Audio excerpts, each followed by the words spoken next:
I think it's really important as a patient, if you're seeing somebody and talking about these things and talking through the risks, if you're aware of something, or there's something that really worries you, maybe a neighbour's had a problem, or someone that's had an issue, or you just read about something that you're worried about, and the doctor doesn't talk about it, ask them about it.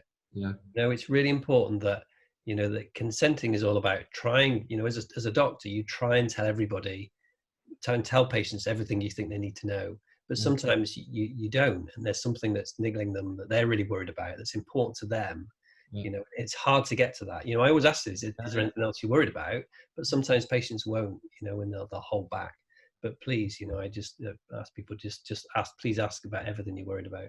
Yeah, I think that's a really great point to end on, and it kind of again highlights that this is very much a personal conversation between each person and their surgeon, and how these possible risks and complications relate to the things that make your life meaningful, and the things that you do.